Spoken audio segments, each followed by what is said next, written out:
And welcome back to Cover 2 TV. It's been ages, to be honest with you. We recorded the show a few weeks ago, me and Jeno, and the camera didn't work. Jeno had to get off, so did I, to play footy, and we just couldn't be bothered re-recording it. And then life got in the way, man. But I have actually missed it. Yeah, me too. Genuinely missed it, and I've missed all of the 3 comments that we get on every video. So it's good to be back. No, I'm joking around. So we were gonna do a preview for each individual division. I'm joined, of course, by Steve Hoare and Tom Jennings. But we haven't got enough time to do that. No, so we're going to break it down into AFC and NFC. We'll just break it down. Just make it easy for everybody. Seems logical to me. And we can do it, hopefully, for now and the next week. And then we will be back for the entirety of the NFL season. Absolutely. Which I am bang up for, by the way. It's been a long time. It has. It's just been far too long without the American footy, hasn't it? I was chatting to a guy the other day, right? Everton fan, doing some work down in the studio downstairs. And he's chatting to me and I'm talking about American football with him. And then after about 5 minutes, I'm like, what the fucking hell is this guy going on about here? And I went, and then he mentioned Rooney to DC. You know about the MLS, American football? Yeah, but he was talking about like American football, and I was like, no, that's not. No, I get it. You're a Scouser. American footy is the MLS to you. I'm surprised it took me 5 minutes to realise we were having different conversations. You don't know when no one mentioned the word QB at all. And you're like, what? Yeah, Rooney's the, like, he's the quarterback and all that. Like, you know what I mean? Anyway, you're here for the AFC preview. We're going to start off with the AFC East. So we'll be talking Buffalo Bills, Miami Dolphins, of course the New England Patriots and the New York Jets. This one, it's been so easy to predict who's going to top this division now for, is it the last 9 straight you've won? Listen, since Tom Brady come quarterback, we've only lost 1, and that was because he was Dolphins, injured. was it? Yeah. And he was injured. Yeah, that was the only reason. So that's probably going to happen again then, yeah? Yeah, are we very okay with much that? so. For me, it will be interesting to see how the Bills and the Jets get on with the new quarterbacks, and that's something that I think we should talk about. We'll start with Josh Allen at the Bills. Steve, how long do you think it's going to take for him to settle, and has he got a good enough side since they went 9-7 last year to, well, do bits this season? No, in a word, I think they've got probably one of the worst rosters in the league now, if I'm honest. They were never, I don't think they were ever that good in the first place. They had a few close wins and stuff, fair play. But the problem with Josh Allen, I think he's super talented, but he's quite raw and he's going to make mistakes. Whereas Tyrod Taylor got them to where they got to because he just didn't make mistakes and he just kind of managed with a good defence and stuff. They've had their offensive line changes, they've had defensive changes. Obviously, Tyrod's gone and bringing a new lad in. I think the Bills might struggle. I think ultimately it's going to be worth it down the line. But I'd be amazed if they made the playoffs. I think they're more likely to have the number 1 pick, I think, than they are to be in the playoffs. But that doesn't mean that the season's a write-off, because if they can develop Josh Allen, whether he starts or he comes in down the road, ultimately it doesn't matter, because if he's their quarterback for 15 years, you can cope with 1 down year. He's amazingly talented. He's going to be so much fun to watch, but he's going to do some stupid things as well. And I don't think their team are good enough to guide anywhere near to a playoff. Do you agree with Steve about the roster, or do you think there were some questionable decisions last season from the coach that maybe, that's the reason they lost a few of those games? No, I disagree. I think they won a lot of games because of the coach. I think he's a very good coach. He was a very good coach who really coached up that defence better than the personnel on the field. I know what you're talking about, then they put in Nate Peterson in. Well, that's going to happen again. He's going to be the starting quarterback, so I don't know what Josh Allen, whether he's going to be ready or not, but he's going to be thrown in early because we know what Peterson does, and it's just throw picks, which is what Allen's does. So, it'll be a nice, easy branching period for them. I do agree with Steve. I think they're more likely to get an early round pick than they are to make the playoffs. They kind of limped in the playoffs. No one wanted them there, and they got smacked back out of it. They sometimes just get a team who goes to the playoffs who everyone knows is going to be beat and be cannon fodder, and that's all they were. What about the Miami Dolphins, Steve? I think, Ryan Tannehill's coming back into the side this season. They did all right without him last season. Are these the guys that, if anyone's going to, I mean, let's be honest, no one's going to challenge the Patriots, but are they going to be the second best team in the division? Yes, probably. But again, I'm not over enthralled by Dave. I think they've got some good pieces on the defensive side, but the issue was last year they couldn't stop the run, and they've just lost Ndamukong Suh, who's one of the best run defenders in the world, in the last 10 years. So that's not going to get improved. And even with him, they couldn't stop the run. So without him, it's going to be really, really tough for them. I quite like Tannehill. I know Geno disagrees. He thinks he's pretty rubbish, but I think he's all right. I think he's fine, but he's not much more than that. He's not someone who's going to guide a poor team to a playoff run. He's going to be a piece, like Andy Dalton, for example. He's going to be a piece of a good team, and if the team's good, he'll be good, and if the team's a bit rubbish, he's going to be rubbish. They've just got a lot going. They've had a lot of, again, changes. They've lost their possession receiver in Jarvis Landry, so that's a huge blow for them. He's had more catches and threes than anyone's ever had. So, again, the Dolphins roster to me just looks like they're caught between a rock and a hard place, in that they're not young, but they're not particularly good. So it's kind of they're just the definition of an 8-8 team. And from 8-8, you can go to 10-6, and you can go to 6-10. It on a bounce of a ball or a flag or whatever. So they're probably the most likely to challenge New England, but I don't think. I mean, they're not even in the same class as the Patriots. I don't think anyone is really, are they? You know, apart from the Steelers in the AFC, there's not many up there.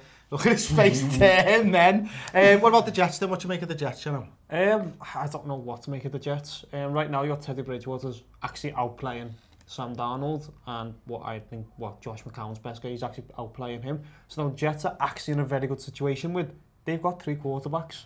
They're one of the few teams in the NFL where they've actually got QB depth. And signing Teddy Bridgewater on that free agent on a very small contract seems like a bit of genius by the Jets. As for the overall roster, I don't see much. I don't think they're really going to threaten the playoffs or anything else. But I think when you're healthy at QB, you're a healthy franchise. Okay, coming straight back to you, Geno. What can we expect to see from the Patriots this season?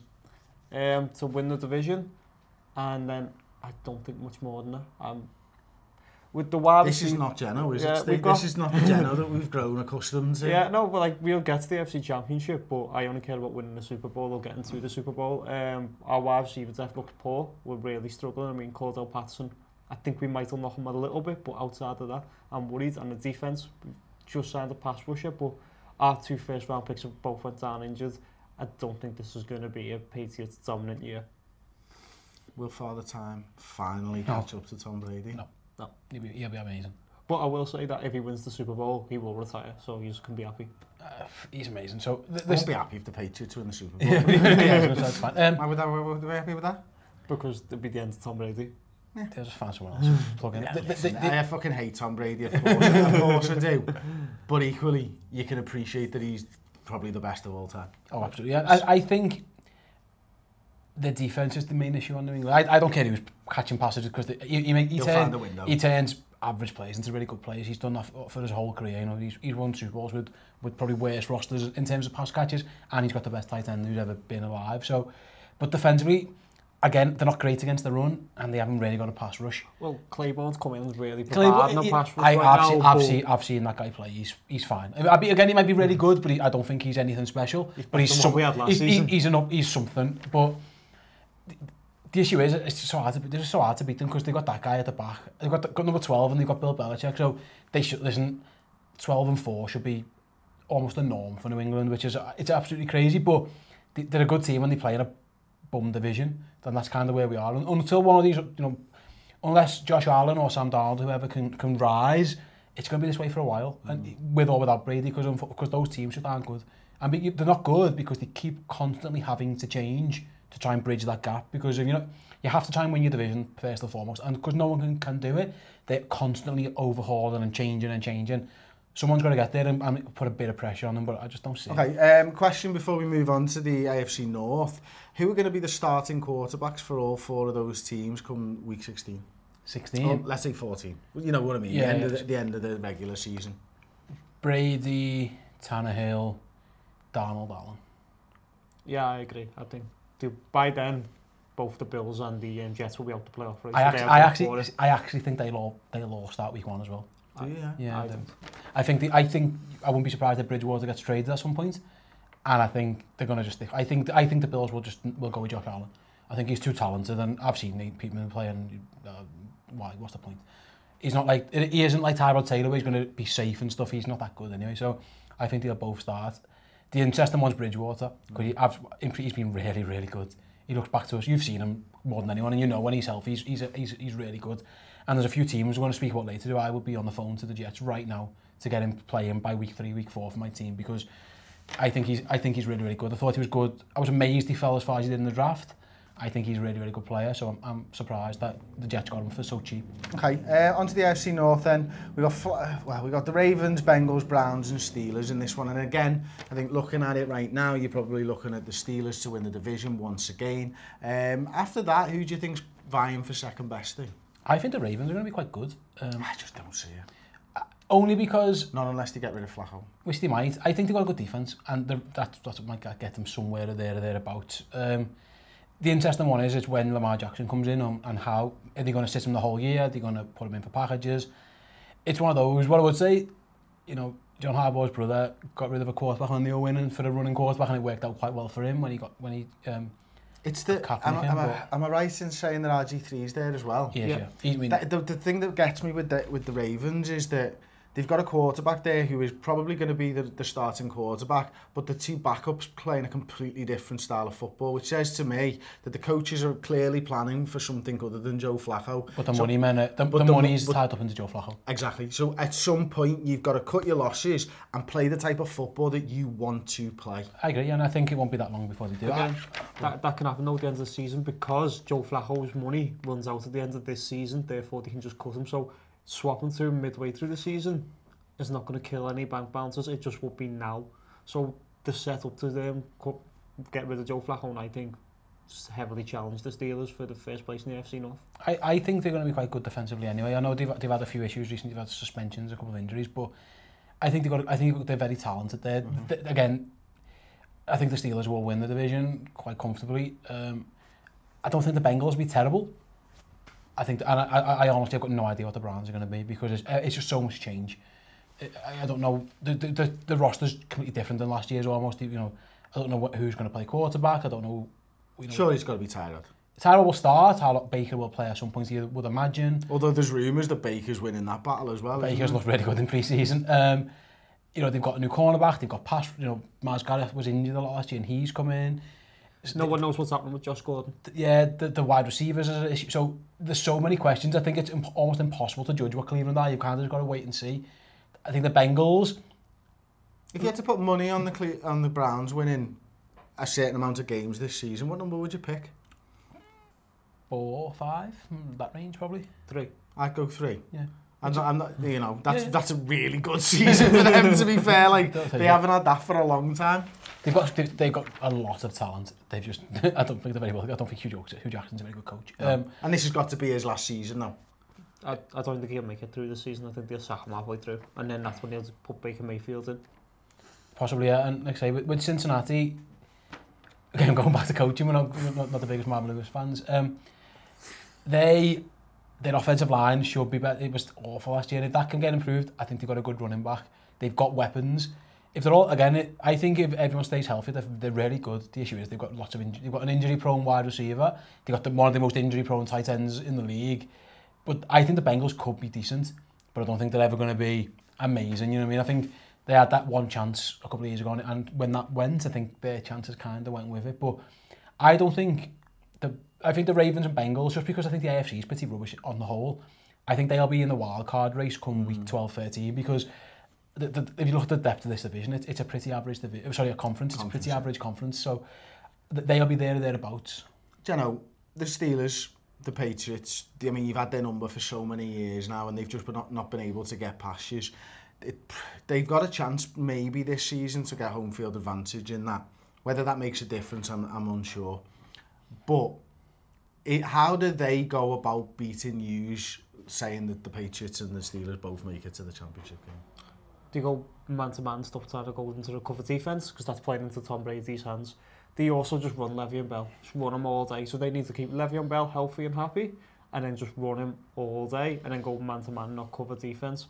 You go, all right, say you do that. You go man-to-man against the Patriots. Brady just goes Gronkowski every pass. Yeah. How do they stop that? The thing is, I don't think they can. I don't think they can stop the Patriots anyway. I don't fear the Steelers. I don't even fear the Steelers in Heinz Field. I think they beat them. That's why I'm like, George said, I don't think the Patriots will win the Super Bowl.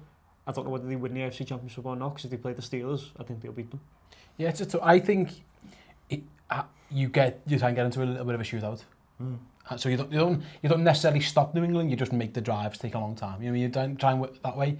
it's hard because like Brady eats their own defensive pass, so you do have to go man to man. You might have to double Gronk and get safety help over there maybe. And like, listen, you're looking at the season now, then, Steve. Is it just as simple for the AFC as those two are going to meet at some point, and the winner of that wins the championship? Or are we thinking of the Jacksonville? Yeah, I think there's a couple of teams in the South maybe who could be in there thereabouts as well. I wouldn't completely rule out a few of the teams in the West, but those two look like the best two teams.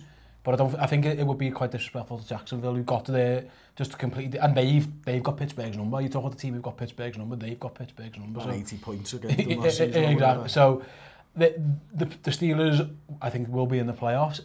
Their playoff form recently hasn't been amazing, so that's something they need to change. And it's surprising because they've got an elite quarterback and an elite running back. They've got the best roster in the AFC. They've got the best. They've got the best offense. That defense is quite weak. They've got no coverage linebackers whatsoever, and the secondary's not great. So that's why people can pick them apart.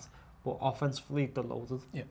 Okay, we'll move on then to the South. I think this is a really interesting division just because of the quarterbacks that you've got in there. I think when you look at it, the Texans are obviously going to have Watson back. Colts maybe have Luck back for week 1. Bortles at the Jaguars and Mariota at the Titans.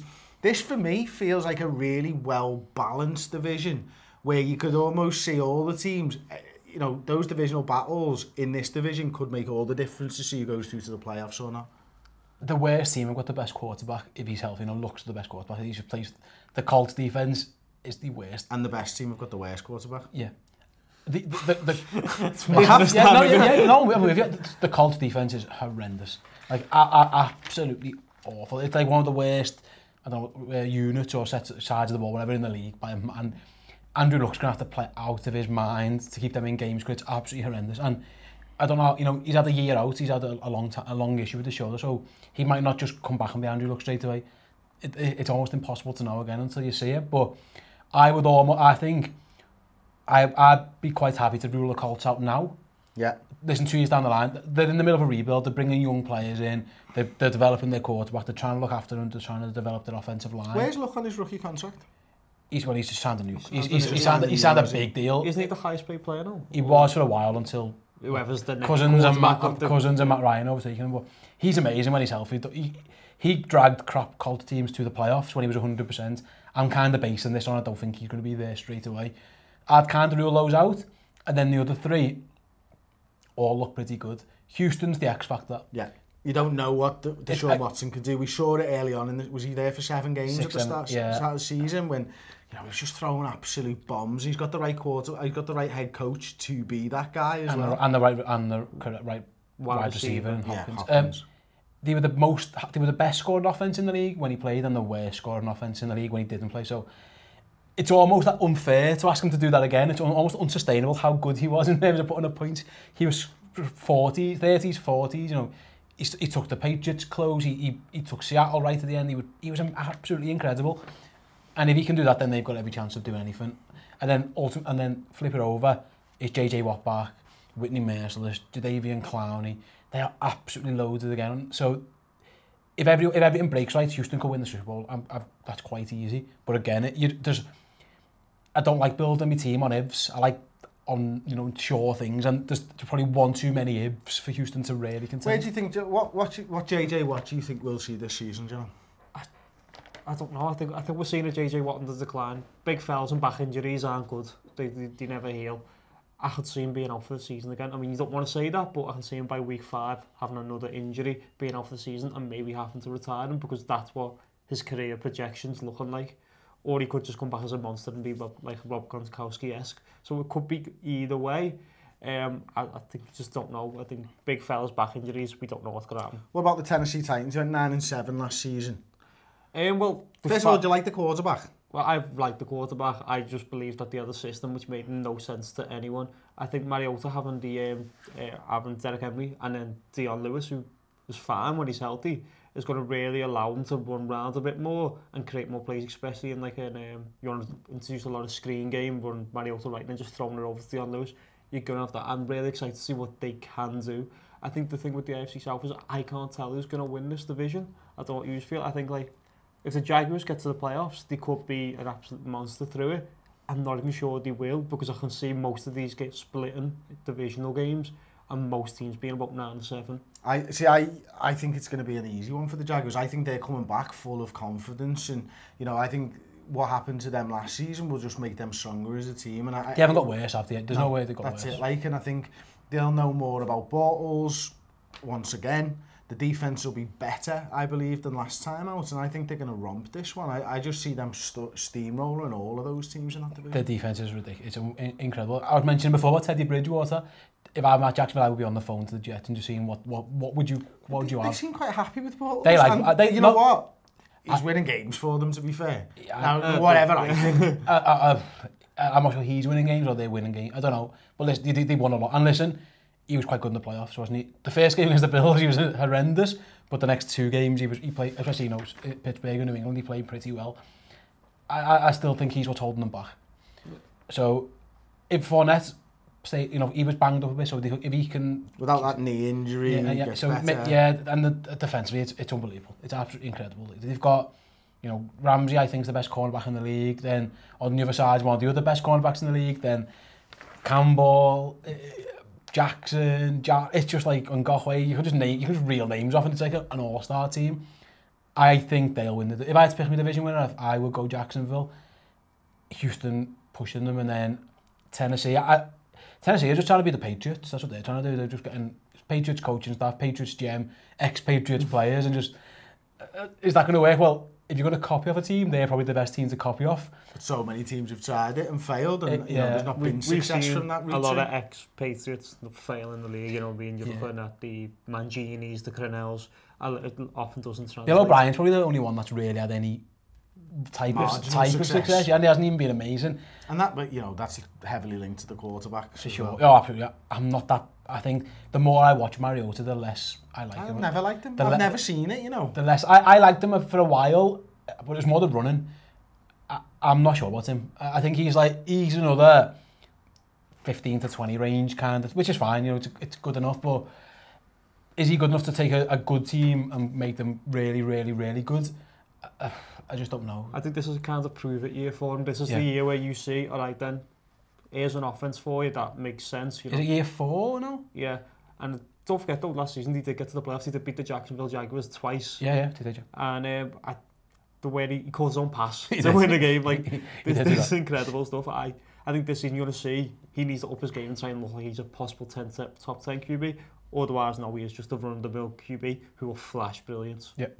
Okay. Finally, then we'll move on to the West, where we've got the Broncos, the Chiefs, the Chargers, and the Raiders. Again, something, I don't know whether you'll agree with this one.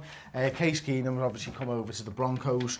I know him very, very well. He was playing at an outstanding level last season. But for me, this Broncos team is just, I think it's in line for a stinker, to be honest with you. 3-4 games winning. I think that we could well see that from the Broncos. It wouldn't be a massive shock, would it? But what they've got pass rush, which will keep them in games. They've got the best in the league, and they've just got Bradley Chubb. I think it's going to be, I was a big fan of him in the draft. If he can play well, at least they've got that going for them.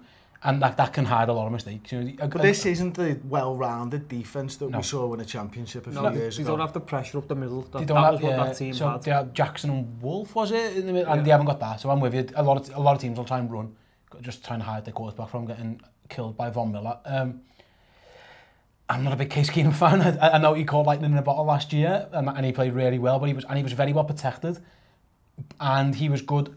He was better, I thought, at avoiding the pressure. So even when... Yeah, no, you know what, mate? He was, and the protection was better from the season before, but it wasn't amazing. No, it's not like fucking max protect. No, but I don't think it's going to be that good in Denver either. No, it's not. And he hasn't got the... But he does have that ability to find the gap and get through it and make that throw. He has got pass catches, so I think it's going to be Sanders, Sutton, Thomas, which... That's pretty good. That's very good. 3 years ago, they were great. I mean, in 2014, you'd have been happy, but... I think, again, the Broncos just seem to be like one of these teams. They're not rebuilding, but they're not quite good enough to do it. They're kind of stuck in the middle, and it's all because they kept just missing on quarterbacks. That's what they've done. So the Paxton Lynch thing, they tried to Kaepernick, didn't work. Paxton Lynch first round is a bust.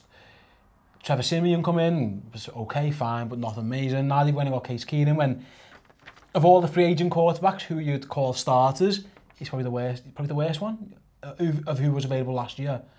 You're thereabouts. You know, based on form, he was the best. He was, but Kirk Cousins was about, you know, there was a sweepstakes. There was a Kirk Cousins sweepstakes. There is a reason that the Vikings ended up with Cousins and not Keenan. So, I don't know. What I would say is that, again, like I said before, pass rush helps you a lot. If Von Miller and Chubb could just take over games, and then Case Keenum only needs, similar to last year, he only needs to score 20 points and he might win a game. You know, he only needs to put up a couple of touchdowns and run the ball well, because the defense could be good. But again, I'm with you. I think they're not going to have the best of years. Jeno, moving on to the Chiefs, Pat Mahomes is going to be starting quarterback this season. It's a big change. We know that he's got quality. We know that he likes to throw the ball, which is something that you could say wasn't the case with the previous quarterback, Mr. Smith.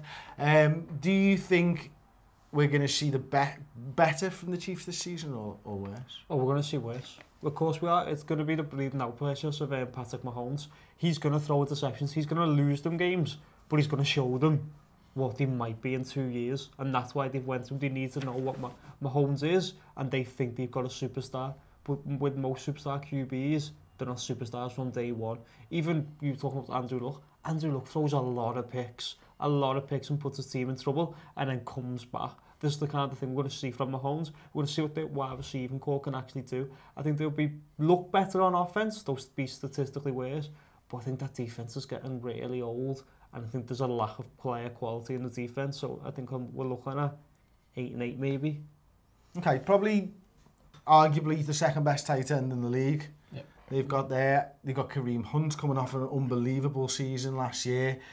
It would be quite easy to keep it quite simple for Mahomes with the running attack and the fact that you've got a safety blanket. Yeah, Tyreek Hill's there as well, who's not who's your deep threat or whatever. Like. I think I was saying he threw a 67-yard pass the other day in the air. It was like the biggest pass it would have been bigger than any pass last season. So he can absolutely chuck it. And with Geno though, I think the offense will be okay, be fine, and I think he'll do quite well actually.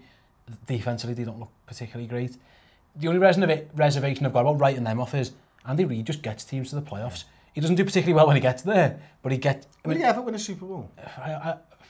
No. Would you like him to? I'd love him to, but I don't think he will. At some point, I think he deserves. I think he's one of the best coaches about. But when a lot of the time, Doug Peterson's won one, and like he worked for it for years, and you feel a bit like, oh, I feel really sorry. Yeah, I mean, a lot of them, some of it's his fault. So I mean, if he could manage a clock and stuff. I still remember them chasing the game against New England and doing a 10-minute, 2-minute drill. Like, they had to score twice and they ran the field. Though, Jonathan Knapp was thrown up at that time. It's absolutely bizarre. So I'm hesitant to completely write them off because I think they are so well coached. But they traded away Marcus Peters. Eric Berry is not fit as it is. So they're struggling for defensive talent. So I think 8-8 is around about it. But you can easily, I think Andy Reid can coach you to 2 more wins, if that makes sense. So hard to write them off. Okay. One team we're obviously going to talk about is the LA Chargers. That actually sounds right now. Yeah, it's been long enough that actually sounds okay. I still say over under. We say San Diego 10 times throughout the season. Probably I will. Between us. I'm just saying. Oh yeah, that's the same. Over. Yeah, as well. Philip Rivers 15th. Heading into his 15th season at the helm there. I think I'm right in saying, if Joey Bosa, this for me is where the Chargers live and breathe. If Joey Bosa can take over games, then the Chargers are going to be absolutely sound. I don't know if you agree with that. So I heard a stat the other day that there's been, in the last 12 years, every single team who's played in 12 years, so you're talking over 300 teams, individually, they had the second or third worst special teams ever because they couldn't take a kick. They kept fumbling punts. They ran the one against when he ran back into his own end zone of a punt. The kick, it was like that's what killed them last year because they would have been in the playoffs. It was their special teams that let them down. And I always think that's coaching. You get your special teams comes from your personnel scouting and your coaching, and if you've got a bad special teams unit, it usually means your coaching staff isn't great. So that's my worry with them, is that it was just basic stuff, it was absolutely horrendous, and Phil Rivers must have been tearing his hair out in between looking after his 15 kids or whatever. But that's a big worry for them, I think, and the fact that everyone gets injured, who just puts that uniform on is like a jinx. they've already lost Hunter Henry, which is a big blow. Jason Verrett, I think, went down, didn't he? Am I right in saying? So, but I'm with you. They've got amazing talent. I think Joey Bosa's a star. Got Melvin Ingram as well. Melvin Ingram, not yet. Actually, another thing. Melvin Gordon's actually good for the offense, but I'm with you. It's kicking. You need to be able to kick it. And they have signed one. It depends if they're any good because they've got an amazing receiver. I think Keenan Allen's one of the best players no one talks about. So again, if it's the coaching for them, flip side, put Andy Reid on the Chargers and I think they can win the Super Bowl. You know what I mean? Where is it Anthony Lynn? I just don't know enough about him, but that was a huge red flag for me. Is that it isn't that difficult to sort your special teams. I don't think. Again, I'm not a coach, so bear with me. But to be one of the worst of ever, absolute ever, that's a worry for me. So I think that I really like the Chargers, and if Green Bay don't win the Super Bowl and I could pick any team, I would pick the Chargers because I'm just a massive Phil Rivers fan, and I think that fan base deserves it to an extent. Albeit the ones the ones who are in San Diego. No, the lads at the corner on the street over there, they're all 6 of them. That was the last point I was going to bring up, is that they play almost 16 road games, and that's tough. You know, they don't get the Lambeau home field advantage or the Seattle home field or Minnesota or go to Foxborough. They're away team 8 times in their own stadium, and then they go on the road 8 times, and that I wonder how you judge that in terms of wins and losses. It probably does cost them a game or two, doesn't it, down the line, a close game. Like they played the Broncos the other week, last season, the stadium was orange. It's absolutely bizarre, and that's kind of where they are. So I like the talent. I'm just worried about the coaching. Okay, last team we haven't talked about yet is the Oakland Raiders. John Gruden's Raiders. John Gruden. I'm really excited to see them, and I think they're going to do really well this season. And everybody will. I'm guessing you'll disagree with me. I'm guessing most people will disagree with me. I am one who was thinking they're going to be bad. They're going to be really bad, and I can't see what they're actually trying to do. They seem to be getting older and slower.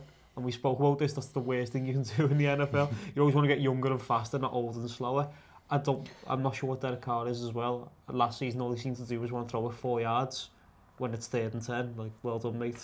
Congratulations. I'm intrigued by this project more than anything else. And I hope that it does work because I want to see what time out from the NFL can do to somebody who's had all that knowledge from all those teams. Now, he is going to know not only how people game plan for their offense, but he's going to know what people game plan on defense, and that's something that nobody's talked about. I don't think anyway. Yeah. When you're looking at it and you're thinking to yourself, we've given this lad insight into absolutely everything that we've done.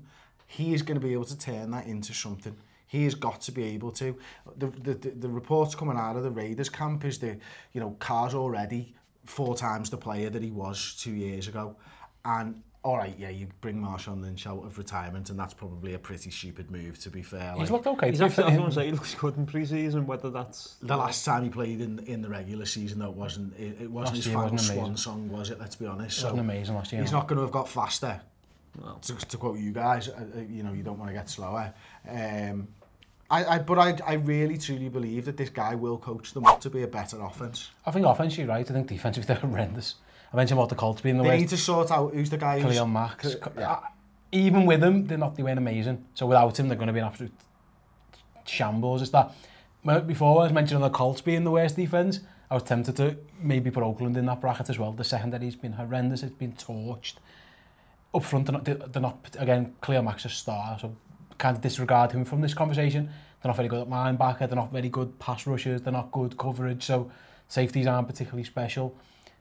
They're going to need Derek Carr to win a lot of games, and they're going to need Amari Cooper to catch the ball. That'll help for sure. I want it to work because I quite like John Gruden, but listen, he's got a 10-year contract, so it doesn't matter if it doesn't work this year. He's going to be there long after all these players. They're not going to sack him just about yet. I don't think they can afford to. The Khalil Mack thing is huge. That needs sorting out. Yeah, it's huge. Isn't it? Look, I know he's got a year left on his rookie deal. He's not going to play. He's holding out, isn't he?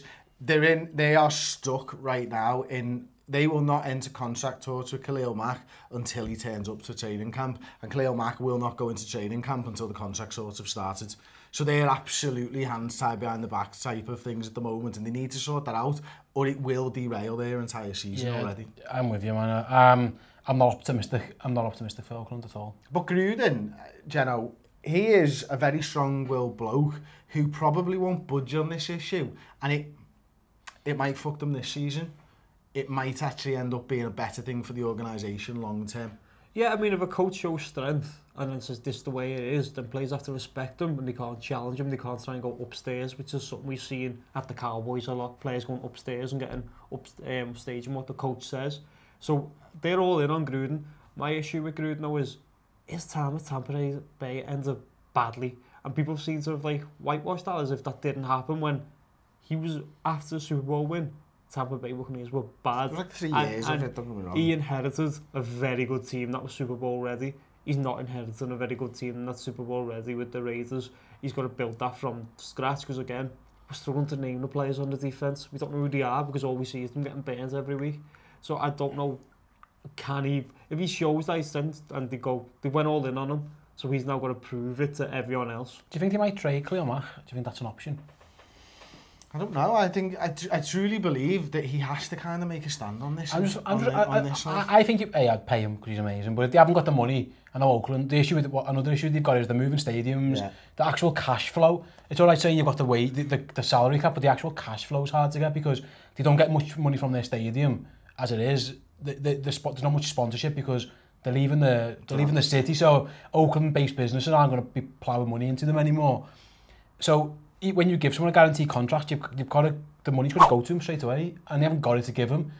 I wouldn't be completely surprised if they got a big trade package. So if someone said to them 2 firsts and a second, for example, it would help Gruden down the line build his team because he needs to do it. How often do you see that trade for a non-QB? Listen, it's rare. I think he's worth it. For example, Green Bay have got 2 first-round picks next year. I'd give them both up for Khalil Mack tomorrow, and then I'd just cope with rather than the what 20th and 28th fucking best pick. Exactly, and then you work your cap out around. You have to pay him a fortune.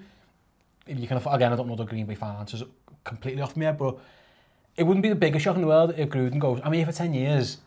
I could get 2 firsts. Give me your 2 firsts, and now I've got 3 first-round picks next year, or for 5 years on a cheap deal. You know, five first year picks on a 5-year deals, essentially cheap deals, and maybe a couple of other picks as well. It wouldn't be the worst idea if they unless they think they're close to winning the Super Bowl, which I don't think they are. It isn't the worst idea, but then you're trading away your best player. So it's a tough one. I wouldn't be completely shocked if they could, you know, especially Green Bay have got 2 first rounders next year, or you could get, you know, I think a lot of teams would have them if they could. Dallas screams if someone would just make that move tomorrow. You know, I wouldn't be. When you say Dallas, you mean Jerry Jones? Jerry Jones would just love me. Just Jerry Jones. I think Steve Jones has a bit of bigger voice now in the NFC, so he does he. Yeah. That's why they didn't take Paxton Lynch. I think someone might trade for him. It's whether they would go for it. It's a strange one, but I think I'd do it if I was them. I think because they haven't won with him. I mean, they had the worst defense even when he was there. So maybe if you could spread your wealth a bit, rather than plowing all your money into your one big defensive tackle / defensive end, spread it out, get 3 picks or whatever, and then go again with your pass rush. Maybe, I don't know. It's an option. There you go. Let us know your predictions. Oh, all right. Championship game. Jacksonville, New England again. Yeah, I'd say the same. Right. Jacksonville Steelers. Yeah, fair enough. It won't be a shock. I'm not so because I don't think we're going to win the Super Bowl. So we've all gone big on Blake again, haven't we? That's good. What are we doing on, like? Oh my days. Anyway, listen, thank you very much for watching. Sorry about the break. We will be back regularly now, once a week, every single week. And this season we are going to release it as a podcast, I promise. I set the account up a year ago and we've just not done it. So if you want to take Cover 2 TV with you on the go, that'll be an option. That'll be set up as the season goes live. I really, truly promise. Anyway, thank you for watching. Don't forget to like the video, subscribe to Cover 2 TV if you're new, and leave us your thoughts in the comments section below.